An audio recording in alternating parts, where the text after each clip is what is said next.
I thought I would spend a couple of minutes explaining to you what our problem of the week looks like. I really want to explain what we are doing. That is our school-wide goal, really getting students to understand problem solving in math specifically.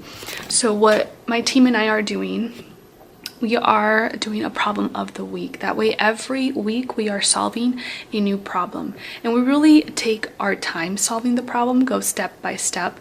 That way our students are really understanding the process of solving a problem and really understanding what the problem is telling us. So I will take a couple of minutes and explain to you what that is and what we do. So I'm going to show you a couple things on my computer, and then I will show you the graphic organizer that we are using for students to fill out every day, every week, and hopefully it helps you and you can use it in your classroom.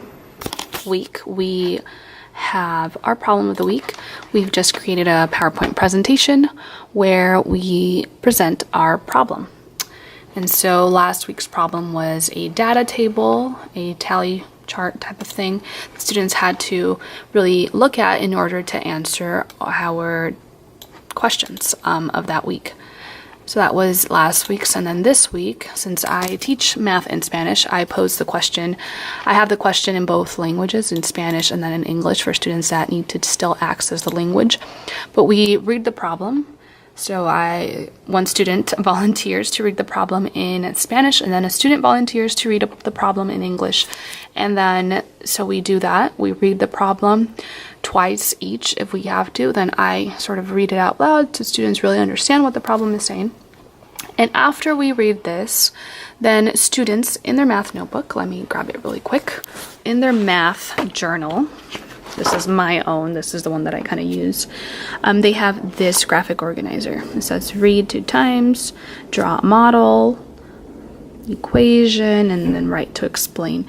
So in day 1, after we read the problem multiple times, students will write what the problem is telling us and what the problem is not telling us.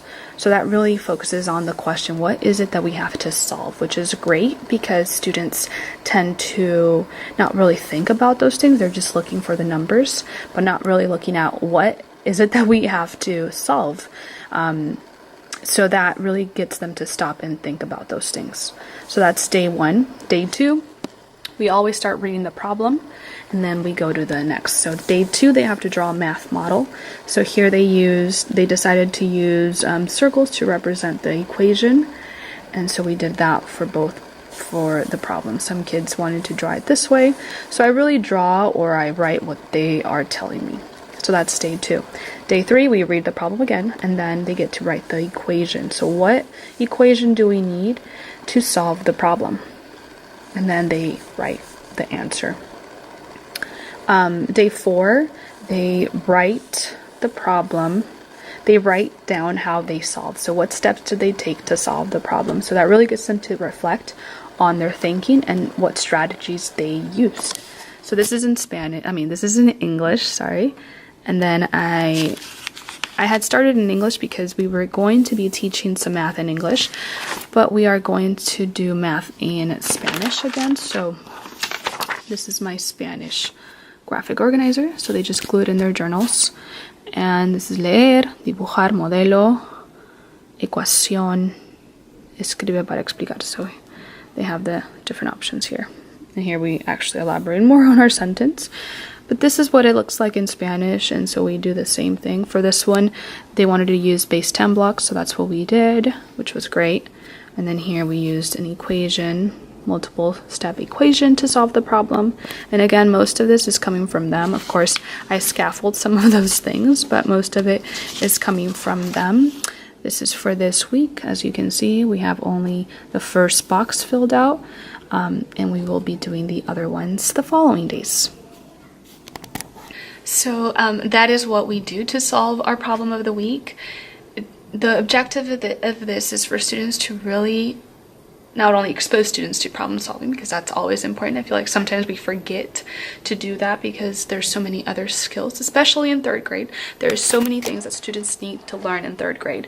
A lot of new things, or just different things in general, but it's a lot of new skills that students are learning.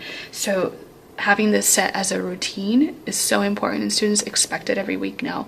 They know that this is what we do at the beginning of our math block. And this week with one of my groups, I had one of my students lead the math problem of the week, which is amazing.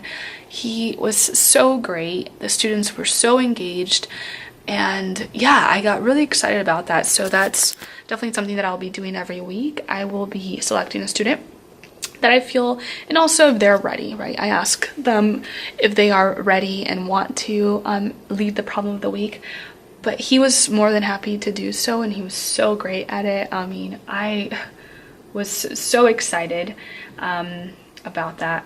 But that's going to be an expectation every week, where students lead the problem of the week. That way they take some leadership and some ownership of their own learning. So yeah, I was really excited about that. But yeah, that is the problem of the week. And I hope you guys can use some of those skill strategies in your classroom that will help your students really develop the skills that they need to become problem solvers, not just for math, but in life, right? In general. So yeah, that's what we do for our problem of the week. And I hope, again, that you can take some of that with you.